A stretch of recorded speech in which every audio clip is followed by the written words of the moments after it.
안녕하세요. 저는 성신여자대학교 주 전공으로는 중국어문 문화학과, 복수 전공으로는 정치외교학과를 하고 있는 20학번 이승현입니다.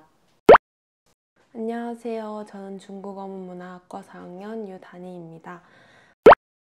현재 미디어 커뮤니케이션 학과를 복수 전공하고 있고 학과 자료실 인턴도 병행 중입니다.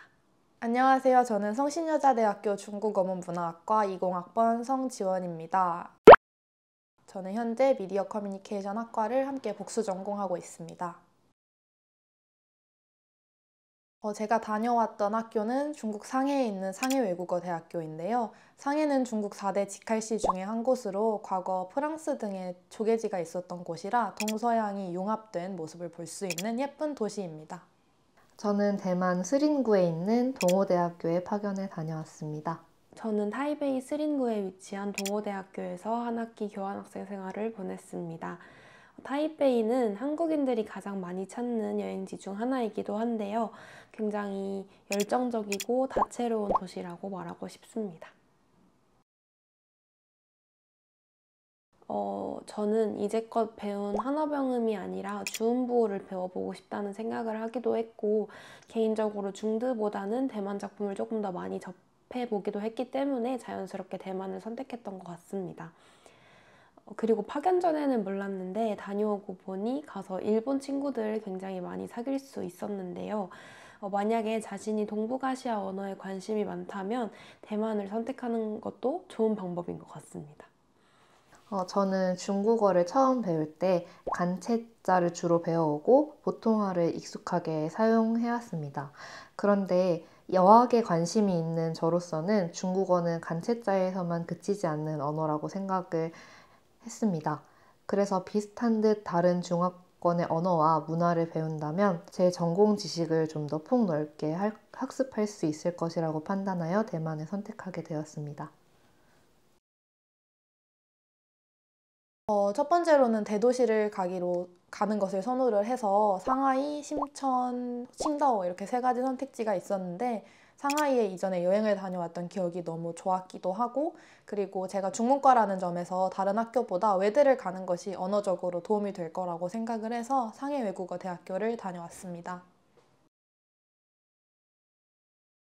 중문과 같은 경우에는 중화권을 지원할 때 일단 우대가 되는 점이 있고요. 그리고 학교에 따라서는 HSK가 있으면 본과 수업을 들을 수 있거나 HSK 소지자에 한해서 또 선발 우대가 되기 때문에 중문과 분들이라면 중화권을 선택하시는 게 도움이 될 것 같습니다.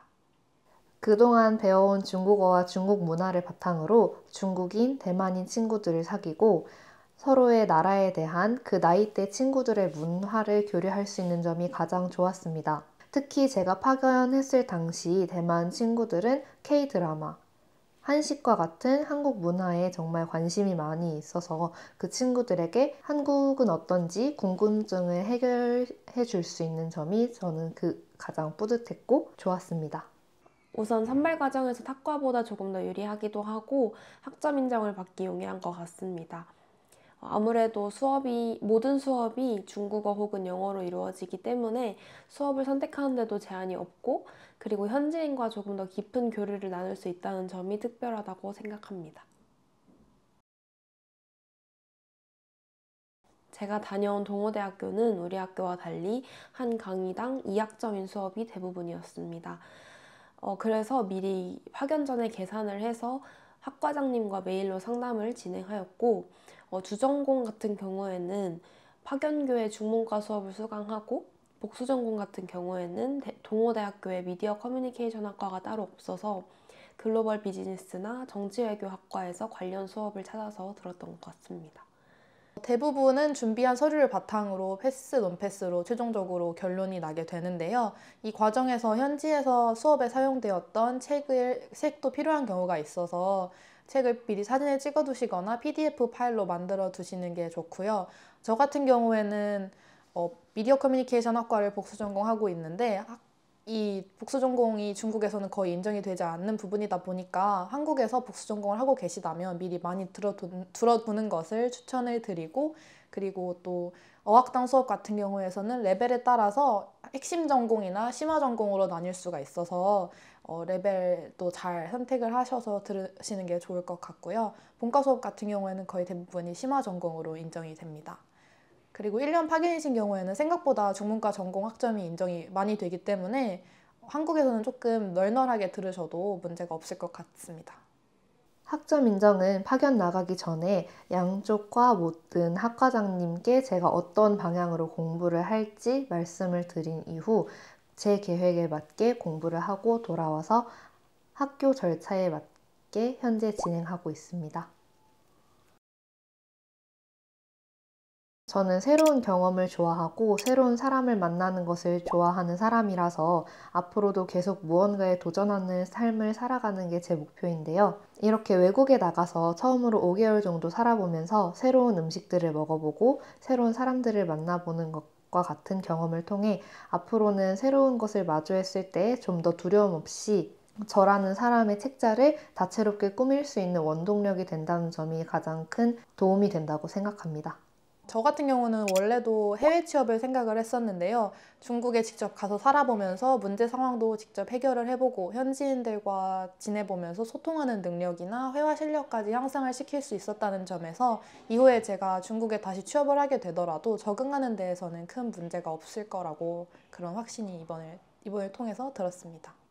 저는 최종적으로는 중국어학 쪽의 대학원 진학을 목표하고 있습니다. 하지만 졸업 후 가까운 미래에는 해외에서 한국어 교원으로 근무하려고 생각하고 있습니다. 전 세계적으로 중국어 사용자가 골고루 분포되어 있기 때문에 저는 중국어 사용자를 대상으로 한국어를 가르치는 일을 하지 않을까 싶은데요.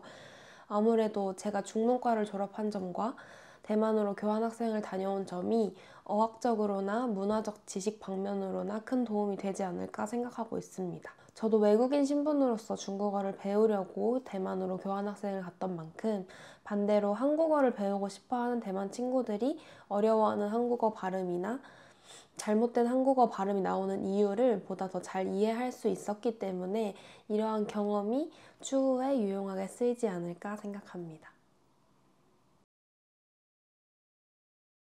제가 대만에서 교환학생 생활을 보낼 때 음료를 정말 자주 사 먹었었는데요.